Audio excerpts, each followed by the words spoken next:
Hello students, good morning. कैसे हो आप सब? उम्मीद है बहुत अच्छे से होंगे। और मेरे क्लास दूसरे का यानी सीरीज नंबर 2 क्लास 10 के लिए बहुत ही पुरजोर तरीके से मैं देख रहा हूँ डिमांड हो रही थी और थोड़ी सी वीडियो लेट आ रही है। उसके लिए मैं थोड़ा सा कोशिश करूँगा कि अपडेट रखूँ अपने आप को, क्योंकि थोड़ा रीज़न हो जा रहा है स्टूडेंट्स, वर्कलोड बहुत है, सारी चीज़ें अकेले करनी होती है। तो इसमें थोड़ा सा आप लोग भी समझ सकते हो कि किस तरह से हर कुछ को, क्योंकि क्लास 9, 10, 11, 12 ये सारी चीज़ें मैनेज हो रही हैं। तो खैर वो चीज़ें बाद में आपके सामने फिर से हाजिर हूँ लेकर के आपका सेशन नंबर 2 या सीरीज़ नंबर 2 क्लास 10 का। उसमें हिस्ट्री पोर्शन हम लोग देख रहे हैं जिसका चैप्टर का नाम है the rise of nationalism in Europe. ये हम लोगों ने देखना शुरू किया था और इससे पहले वाली वीडियो में हम लोगों ने क्या करा था कि इंट्रोडक्टरी फॉर्म को देख लिया था कि किस तरह से सैलियो का जो इमेज है कितना इफेक्टिव है, क्या वो मैसेज शो कर रहा है, ये सारी चीज़ें हम लोगों ने देख ली थी। आज इन चीज़ों को थोड़ा सा आगे बढ़ाते हुए और इसका जो मेन बॉडी नंबर 1 है या चैप्टर बॉडी का जो पार्ट 1 है वो हम लोग स्टार्ट करने जा रहे हैं, राइट। तो चलिए शुरुआत करते हैं। तो इस बॉडी का नाम है the French revolution and the idea of the nation. ये इसका टॉपिक का नाम है। फिर से रिपीट करूंगा, the French revolution and the idea of the nation. एक बात याद होगा स्टूडेंट की क्लास 9 आपने जस्ट पास किया है। अभी पास करने के बाद क्या सिचुएशन होगी कि अभी आपके दिमाग में ये सारी चीज़ें फ्रेश तरीके से होंगी। जैसे ही आपने क्लास 9 में एंटर किया होगा तभी आपने इस चैप्टर को जो इस टॉपिक के नाम से मैच करता हुआ दिखाई दे रहा है वो आपने स्टडी करा होगा, जिसका नाम था द फ्रेंच रिवॉल्यूशन। नहीं होगी तो आप क्लास 9 के वीडियोस मेरे देख सकते हो। पहले वाले पोर्शन में ये सारी थीम को मैंने डिस्कस कर रखा है। ओके, नाउ देखता हूँ आगे के टॉपिक में क्या चीज़ें मेंशन करनी है। स्टूडेंट्स एक बात मैं फिर से रिकॉल कर रहा हूँ, व्हाट इज रिवॉल्यूशन। ये क्वेश्चन 1 मार्क्स का बन सकता है ना, क्योंकि रिवॉल्यूशन का मीनिंग मैंने बहुत अच्छे से बता रखा है और रिवॉल्यूशन टर्म को आपको समझना बहुत ज़रूरी होगा, राइट। तो देखिए सबसे पहले रिवॉल्यूशन वो पार्ट है जो किसी पॉलिटिकल इश्यूज़ के रूप में या अपने गवर्नमेंटल के अगेंस्ट में किसी डिमांड को डिमांड करना, है ना, किसी भी रिक्वायरमेंट की डिमांड करना और वो अपने गवर्नमेंट से पूरी तरह से सक्सेसफुली तरीके से उसको पा लेना। जब उसको डिमांड किया गया बाय पीपल्स और वो उसको अटैम्प्ट ले लिए या उसको पूरी तरह से पा लिए, है ना। जस्ट लाइक फ्रीडम की बात कर लें, पॉलिटिकल अगर फ्रीडम की बात कर लें या फिर कंट्री में सेल्फ फ्रीडम की बात कर लें या और भी जो फाउंडेशंस होती हैं उनसे वो क्या कर रहे हैं, रिक्वायरमेंट रख रहे हैं अपने डिमांड के अकॉर्डिंग अपने गवर्नमेंट के पास, और गवर्नमेंट उनको एक्सेप्ट कर लेती है। ऐसी स्थिति में क्या होता है कि आप विनर होते हैं, आप अपने डिमांड को मनवा लेते हैं। तो ऐसी स्थिति में आप क्या होते हो, सक्सेस हो जाते हो। तो जो सक्सेस पॉइंट है वो रिवॉल्यूशन कॉल कहलाता है। और जो अनसक्सेस, इसी प्रोसेस में जो रिवोल्ट रह जाते हैं, सॉरी जो डिमांड किए गए और वो पेंडिंग रह जाते हैं या पूरी तरह से उनका डिमांड पूरा नहीं हो पाता, वो रिवोल्ट कहलाता है। ये मैंने पहले आपको क्लियर कर रखा है। तो चलिए आगे देखें। इस चैप्टर में मेनली हम लोग ये देखने वाले हैं कि किस तरह से फ्रेंच रेवोल्यूशन के टाइम पे जो कंडीशन आई थी नेशनलिज्म इमोशंस की, नेशनलिज्म इमोशंस की जो बातें आई थी उसको इसमें मेंशन करके ब्रॉड करने की कोशिश करी गई है। लेकिन ये सेंस जो है वो आपका अब फ्रांस से निकल करके यूरोप में आनी है ना। जैसा कि आपको याद होगा 1789 का जो फ्रेंच रेवोल्यूशन था वो इसी भाव के लिए, इसी इमोशंस के लिए जाना गया कि किस तरह से लोगों ने अपने कंट्री के प्रति यूनिटी दिखाई और यूनिटी दिखा करके इस नेशनलिज्म को वहाँ पे सभी के अंदर में पुट किया गया, है ना। उसी तरह से अब ये भाव है, ये इमोशंस है, ये अब अदर कंट्रीज में पहुंच रही हैं। इसके दौरान में ये पहुंचते पहुंचते अब कहाँ पहुंचा है जाकर के यूरोप में। अब यूरोप के अंदर में किन तरह के चेंजेस आने को दिखाई देती है वो चीज़ों को हम लोग इसमें डिस्कस करेंगे। देखिए यहाँ पे कहता है कि first clear expression of nationalism in 1789।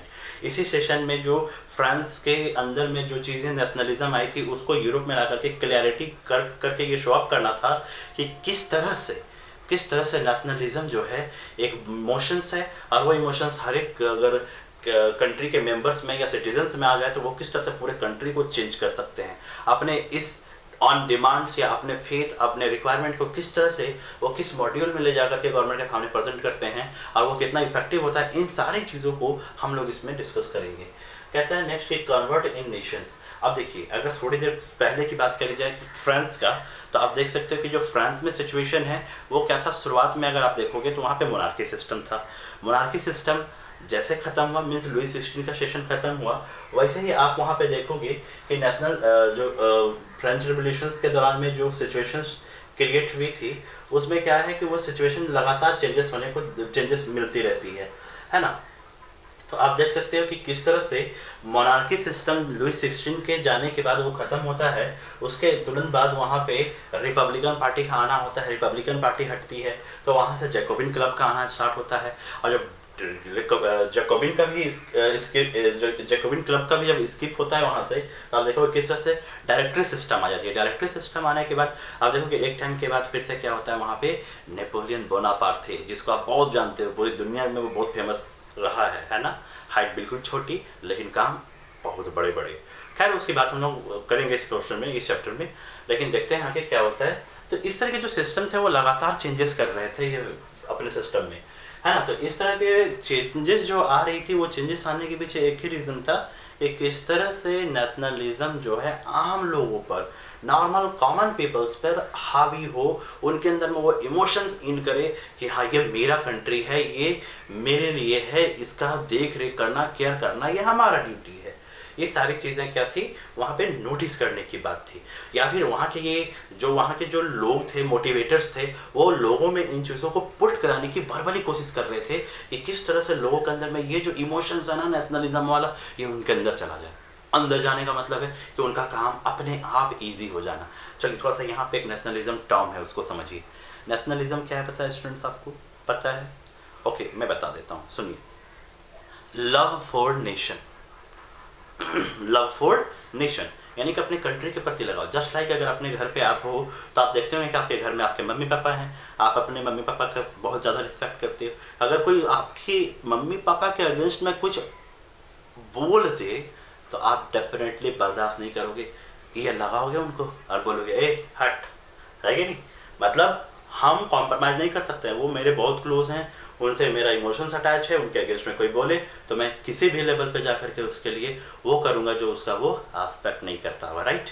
आप समझ सकते हो। खैर इन चीज़ों से थोड़ा दूर रहिए आप लोग, और किसी चीज़ को पोलाइटली वे में लीजिए, किसी के सामने एग्रेसिव होने की ज़रूरत नहीं है। अब जानते हैं हम, वी नो वेरी वेल कि आप लोग बहुत अच्छे हो और ये सारे इमोशंस को अपने अंदर में रखे हो। अपने मामा पापा के प्रति जो रिस्पेक्ट है वो कहीं भी किसी भी कंडीशन में आप लॉस नहीं होने दोगे। ओके ना, फिर इस पे देखेंगे कि about new French flags and formations in national assembly. यहाँ पे फिर देखोगे यूरोप में क्या होता है ना कि धीरे धीरे जिस तरह से फ्रांस में चेंजेस आई थी फ्लैग्स को लेकर के, जो ट्राई कलर वाला फॉर्मेशन था वो आप लोगों ने देख रखा है ना पिछले वाले क्लास के चैप्टर्स पे फ्रेंच रिवॉल्यूशन में।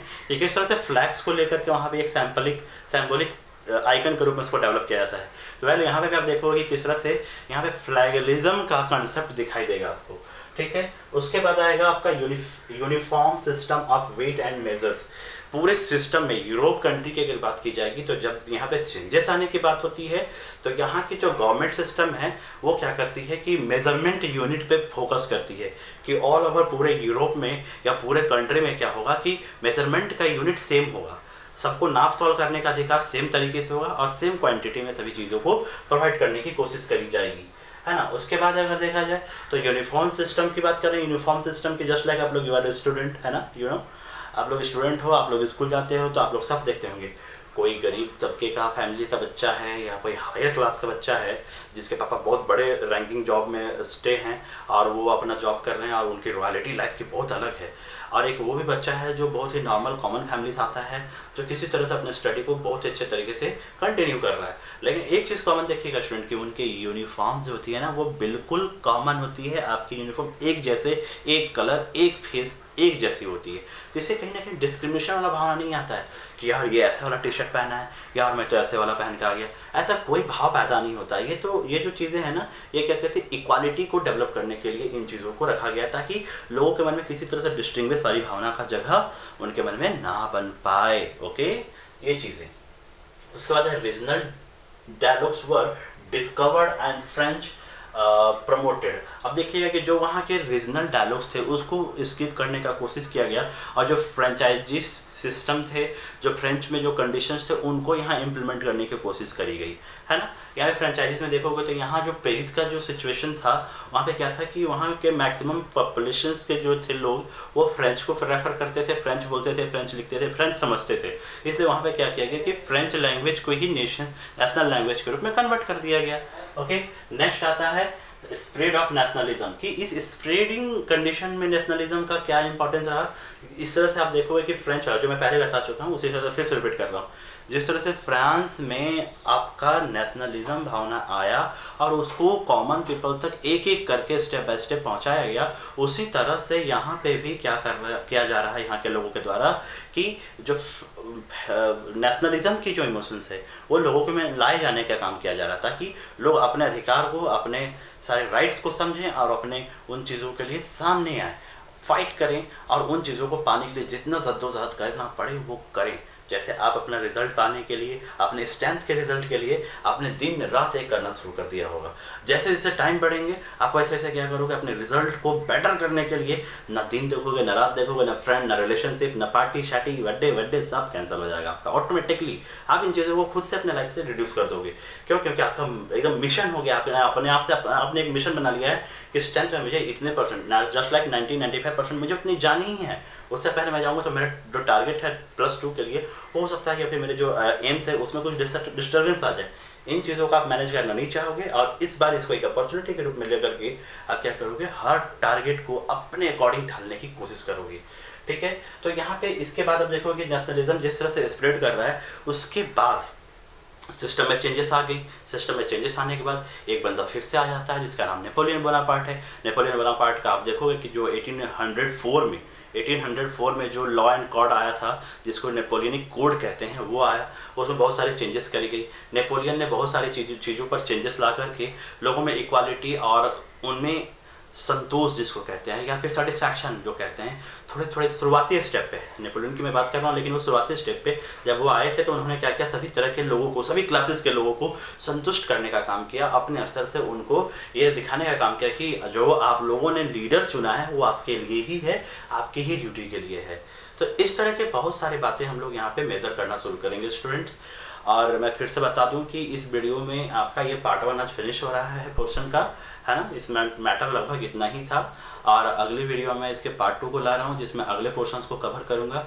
स्टूडेंट बस यही है कि आप लोग जिस तरह के भी डाउट्स आ रहे हैं कमेंट बॉक्स में अपने डाउट्स को रखें और जितना जल्दी जितना ज़्यादा हो सके इस चैनल को सब्सक्राइब करें, लाइक करें, शेयर करें, हमारे साथ बने रहें। अगर किसी तरह की कोई भी और रिक्वायरमेंट अगर आपको फील हो रही है कि सर हमें ये चीज़ों की रिक्वायरमेंट फील हो रही है, अगर आप पॉसिबल है तो आप हमें इस चीज़ों को ऑफर करें या फिर प्रमोट करें। मैं कोशिश करूँगा कि आपको उस डिमांड को हर हाल में पूरा करूँ। और एक खास न्यूज़ दे दूँ स्टूडेंट्स कि जो ये बोर्ड सिस्टम है, थोड़ा सा इसमें लग रहा होगा कि यहाँ बहुत सारी चीज़ें रेडीमेड आपको मिल जा रही हैं, बहुत सारा कंटेंट नहीं दिखाई देता होगा, लेकिन कोशिश है मेरी कि मेरे बैकग्राउंड पे कुछ ऐसे व्यवस्था करूँ कि आपके वो टोटल टेक्सेस जो आपके बुक के पेजेस हैं वो दिखाई दें या स्लाइड्स दिखाई दें, जिसके बाद मैं सारी चीज़ों को डिस्कस लाइवली तरीके से कर पाऊँ। लेकिन थोड़ा सा रिक्वेस्ट है स्टूडेंट की, क्योंकि अगर 1000 सब्सक्राइबर्स ऐसा कुछ रिक्वायरमेंट है, अगर वो नहीं हो तो मैं लाइव नहीं आ पा रहा हूँ, और लाइव नहीं हो पाने के कारण ये सिस्टम में मैं नहीं आ पा रहा हूँ।